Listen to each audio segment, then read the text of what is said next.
இவர் சிறந்த மேடை பேச்சாளர், இலக்கியம் மற்றும் இதழியலில் தேர்ந்தவர். இவர் பல பட்டிமன்றங்களை நடுவராக வழிநடத்தியவர்.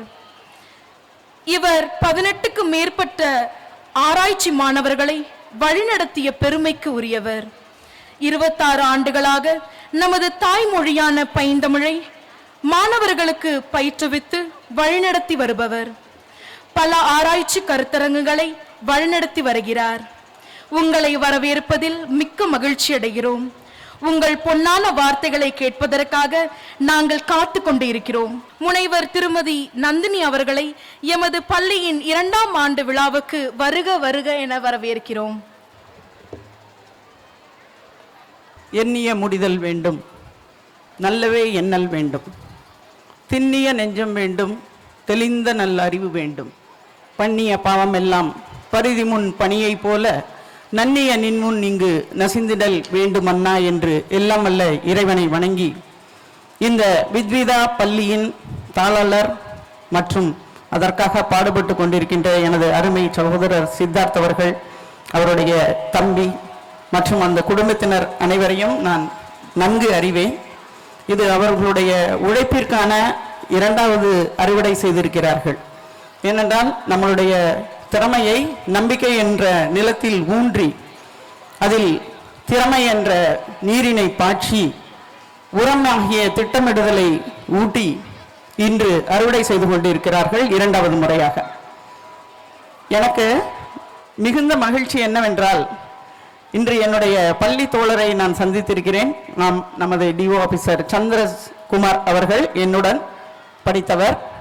அந்த பள்ளி நாட்களை நாங்கள் நினைத்து இன்று மிகுந்த பூரிப்போடு உங்களை எல்லாம் சந்திப்பதில் எனக்கு பெரும் மகிழ்ச்சி.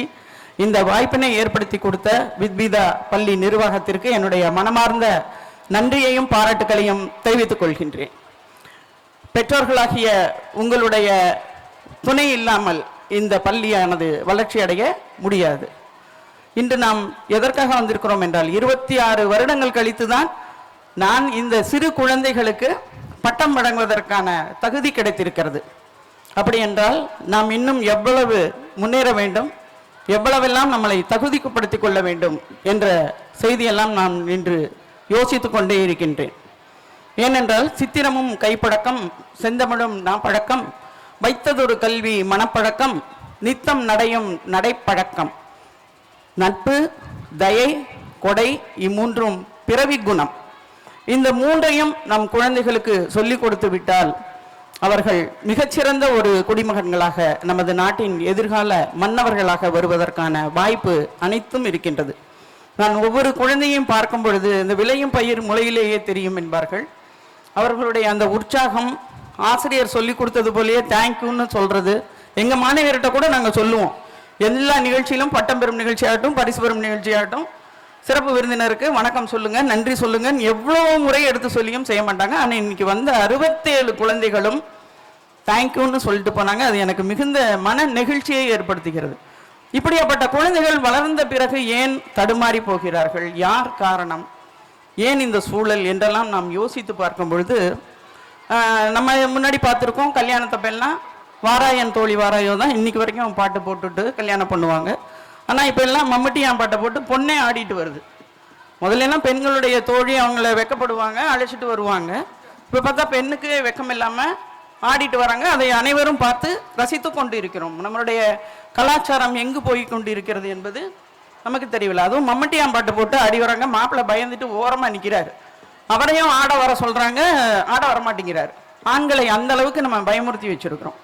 அதே போல் நம்ம சிறு குழந்தைகளாக இருக்கும்போது என்ன வாங்க வரப்போகிறேன்னா டாக்டர்னு சொல்லியிருப்போம், இன்ஜினியர் சொல்லியிருப்போம், நான்லாம் வக்கீல்னு சொன்னேன், இந்த மாதிரியெல்லாம் சொல்லியிருக்காங்க. ஆனால் அவங்க ஒரு படித்து ஒரு 8th 9th வரும்பொழுது அவர்களிடம் கேட்டால், நான் ஒரு மாணவிட்ட கேட்குறேன், எனக்கெல்லாம் ஒன்றும் இல்லைம்மா, நான் கல்யாணம் பண்ணிவிட்டு நல்ல ஹவுஸ் ஒய்ஃபாக இருப்பேன் அப்படிங்கிறாங்க. அதுவும் மிகச்சிறந்த பணி தான், நான் இல்லைன்னு சொல்லலை. ஆனால் நாங்கள் பேசிக்கொண்டு இருக்கும்போதே சொன்னோம், நமக்கான அடையாளம் ஏன் தொலைந்து போகிறது என்பதை நாம் யோசிக்கும் பொழுது, இப்போ நம்மளுடைய எத்தனையோ பள்ளிகள் இருக்குது, நீங்கள் ஏன் இந்த பள்ளியை தேர்ந்தெடுக்கிறீங்கிறது ஒரு விஷயம் இருக்குது இல்லையா?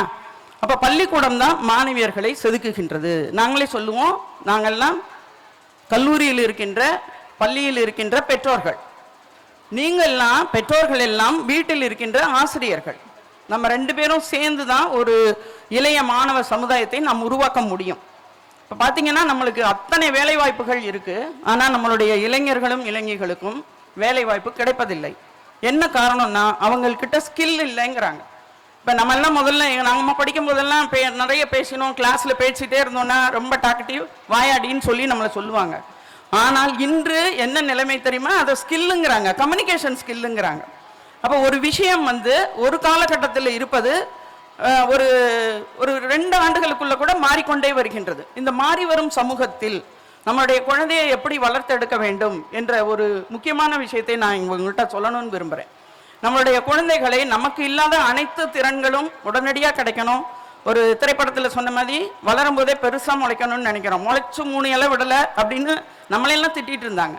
ஆனால் இப்பொழுது நம்ம பெற்றோர்கள் என்ன நினைக்கிறோம், நம்ம குழந்தை முளைக்கும் போதே பெருசாக முளைக்கணும், எல்லா விதமான பண்புகளும் எல்லா விதமான பணம் சம்பாதிக்கக்கூடிய திறமை குழந்தைக்கு வரணும்னு அதை போட்டு நம்ம என்ன பண்ணுறோம், அதிகமாக திணிக்கிறோம். அது உணவாக இருக்கட்டும், அதிகமான திரைப்பட பாடல்களாக இருக்கட்டும், எல்லாத்தையுமே நம்ம அதுக்கு திணிச்சுட்டு கொண்டு இருக்கோம். அப்போ நம்ம பெற்றோர்களாகிய நாம் என்ன பண்ணணும் அப்படின்னு சொன்னால், படிக்கணும், சிந்திக்கணும், குழந்தையுடைய மனதை புரிந்து கொண்டு அவங்களுடைய திறமை ஒவ்வொன்றையும் நம்ம வளர்க்கணும். இப்போ மீன் நீந்தத்தான் தெரியும், அதை மரத்தில் ஏறு அப்படின்னு சொல்லி நம்ம ட்ரெயின் பண்ண முடியாது. எந்த மீனும் மரத்தில் ஏற முடியாது. குரங்கு மரத்தில் ஏற தெரியும், அதுக்கு நீந்தவும் தெரியும். அப்போ யாருக்கு என்ன திறமை இருக்கிறது என்பதை கண்டறிந்து கொண்டு அந்த திறமை மட்டும் இருந்தால் பத்தாது, அது டேலண்ட். பட் ஸ்கில்லுன்னு ஒன்று இருக்குது. அந்த திறமை இப்போ எனக்கு பேச்சு திறமை இருக்குன்னா அதை நான் வளர்த்து கொள்ள வேண்டும் என்றால் நான் நிறைய பயிற்சி எடுக்கணும், நிறைய படிக்கணும், நிறைய குறிப்பு எடுக்கணும், யாரிடம் எப்படி பேச வேண்டும். இப்போ கூட சொன்னாங்க, இறை அன்பு எழுதியிருக்கிறார் புஸ்தகம், எப்படி பேசுவது என்ன பேசுவது அப்படின்னு, அவ்வளோ பெரிய புஸ்தகம் எழுதியிருக்கிறார். நம்ம இன்னும் பேச கற்றுக்கிறோம். 2 வயசுல 3 வயசுல, குறிப்பாக பெண் குழந்தைகள் 1.5 வயசுல பேச கற்றுக்கிறோம். ஆனால் எப்படி பேசுவது என்பதை சாகும் வரை கற்றுக்கொள்வதே இல்லை, என்ன பேச வேண்டும் என்பதையும் கற்றுக்கொள்ளவில்லை. அப்போ அந்த கம்யூனிகேஷன் ஸ்கில் அப்படிங்கிறது தான் ரொம்ப ரொம்ப முக்கியம். ஒருத்தருடைய குணத்தை எதை வச்சு சொல்கிறோம் அப்படின்னா, அவங்க பேசுறத வச்சு தான் சொல்றாங்க. அவங்க ரொம்ப நல்லவங்க அப்படின்னா அவங்க இனிமையாக பேசுகிறார்கள் அப்படின்னு நம்ம சொல்றோம். அப்ப பேச்சு என்பது எப்படிப்பட்டது, அது மற்றவர்களுடைய மனதை புண்படுத்தாமல் இருக்க வேண்டும், மற்றவர்களுக்கு உற்சாகத்தை தர வேண்டும். இப்போ நான் எப்பயுமே நான் சொல்வேன், எங்களுடைய மாணவியர்களுக்கிட்டலாம் சொல்லுவேன், ஒருத்தவங்களை புகழ்ந்தான்னா நம்ப மாட்டாங்க. ஒன்றும் இல்லை, நீ அழகா இருக்க, இன்னைக்கு ட்ரெஸ் ரொம்ப நல்லா இருக்குன்னா, அப்படியா, இல்லையே நான் பார்த்தேனே எனக்கு நல்லா இல்லையே அப்படின்னு சொல்லுவாங்க, நம்ப மாட்டாங்க. சரின்னு சொல்லிட்டு இன்னைக்கு நீ இந்த தப்பு பண்ண, இது பிடிக்கல அப்படின்னு விமர்சனம் செய்தால் விரும்ப மாட்டாங்க, நம்மகிட்ட 4 நாளைக்கு பேச மாட்டாங்க. இதே இது நம்ம உற்சாகப்படுத்துங்களே, இந்த ட்ரெஸ் உனக்கு ரொம்ப நல்லா இருக்கு, இதை நீ போடும் போதெல்லாம் ரொம்ப நல்லா இருக்கு அப்படின்னு சொல்லி உற்சாகப்படுத்துங்களேன், அந்த ட்ரெஸ்ஸை பார்க்கும் போதெல்லாம் அவங்க உற்சாகமாக இருப்பார்கள். வள்ளலார் சொல்லியிருக்கிறாரு, தினமும் காலையில உற்சாகமாக எழுந்திருங்கள். ஒவ்வொரு நாளும் நம்ம இன்னைக்கு இருக்கிற நோயான ஒரு நோய் சூழல்ல, எல்லா விதமான சூழல்களும் கெட்டு போய்க்கிற இந்த காலத்துல நாம் நோய் நொடி இல்லாமல் வாழ வேண்டும் என்பதுதான். நம்மளுடைய ஆரோக்கியம் தான் முதல் சொத்து. குழந்தைகளுக்கு முதல்ல அதை சொல்லி கொடுக்கணும். ஏனென்றால் நான் ஒரு ப்ரொஃபஸர், நான் கல்லூரியில் பேராசிரியர் அப்படிங்கிறது என்னுடைய அடையாளமாக இருந்தாலும், என்னுடன் கடைசி வரை இருக்க போவது என்னுடைய உடல் தான். என்னுடைய கணவர் வாழ்க்கை துணையெல்லாம் நம்மளுக்கு துணை, வாழ்க்கை துணை நம்மளுடைய உடல். அப்போ குழந்தைகளுக்கு முதல்ல உடல் ஆரோக்கியத்தை எப்படி சுத்தமாக இருக்கணுங்கிறத முதல்ல சொல்லி கொடுக்கணும். எவ்வளவு அளவு உணவு சாப்பிடணும், நல்ல சத்தான உணவை சாப்பிட வேண்டும். நம்மளுக்கு ஏன் இவ்வளோ மல்டி ஸ்பெஷாலிட்டி ஹாஸ்பிட்டல் இவ்வளோ இருக்குது அப்படின்னா, நம்மளுடைய பாரம்பரிய மரபான உணவு பழக்கத்தை விட்டுவிட்டோம். அதனால தான் இத்தனை வியாதிகள் வருது. எல்லாருக்கும் கேட்டுக்கிறாங்க, உனக்கு சுகர் எவ்வளோ இருக்குது, ப்ரெஷர் மாத்திரையெல்லாம் போட்டுக்கிறியான்னு கேட்க வேண்டியிருக்கு. முதல்லலாம் வந்தாங்கன்னா நான் சௌக்கியமாக இருக்கான்னு கேட்குறாங்க. இப்போ வந்தோன்னே என்ன கேட்குறாங்க, சி டைப் சார்ஜர் இருக்கா வீட்டில் அப்படின்னு கேட்குறாங்க. அந்த அளவுக்கு நம்ம ஃபோனுக்கு அடிமையாக இருக்கின்றோம். கடவுள் கண்ணை குத்துவாரு, தப்பு பண்ணா கடவுள் கண்ணை குத்துவாரு அப்படின்லாம் சொல்லுவாங்க. இப்போ நம்மளுடைய கண்ணை குத்துற கடவுள் சைத்தான் எல்லாமே என்னது, நம்மளுடைய செல்ஃபோன் தான். குழந்தைகளுக்கு தயவு செய்து ஃபோன் கொடுப்பதை நிறுத்துங்கள். உடனே நிறுத்தாதீங்க, படிப்படியாக நிறுத்துங்கள். இதுதான் பார்க்கணும், இவ்வளோ நேரம் பார்க்கணும், கூட இருக்கும்போது நீங்கள் நான் கூட இருக்கும்போது தான் நீ பார்க்கணும்னு சொல்லுங்கள். உங்களுக்கு பெருமையாக இருக்கலாம், இப்போ என் பொண்ணுக்கு ஃபோனுக்குள்ளே போய் எல்லா ஆப்பும் தெரியும் அப்படின்னு. ஆனால் ஒவ்வொரு ஆப்பும் அவளுக்கு வாழ்க்கையில் வைக்கக்கூடிய ஆப் என்பதை புரிந்து கொள்ளுங்கள், தயவு செய்து புரிந்து கொள்ளுங்கள். இந்த விளம்பரமயமான உலகத்தில் நம்முடைய பாரம்பரியம் என்ன, நம்மளுடைய மரபு என்ன, அதையெல்லாம் நாம் கற்றுக்கொள்ள வேண்டும். ஏனென்றால் நம்மளுடைய சுற்றுச்சூழலில் அதிகமான விஷம்தான் பரவிக்கொண்டே இருக்கிறது. அந்த விஷத்திலிருந்து நம்மளை காப்பாற்ற போவது நம்மளுடைய தாய்மொழியான தமிழும் நம்மளுடைய மரபான உணவும் நமக்கே உரிய விருந்தோம்பல் பண்பும் தான். இப்போ நீங்கள்லாம் பார்த்தீங்கன்னா, முதலெல்லாம் எனக்கு ஆச்சரியமாக இருக்குது, நான் ஒரு ஊருக்கெல்லாம் போனோம்னா அத்தனை ஹோட்டல்ஸ் இருக்கு.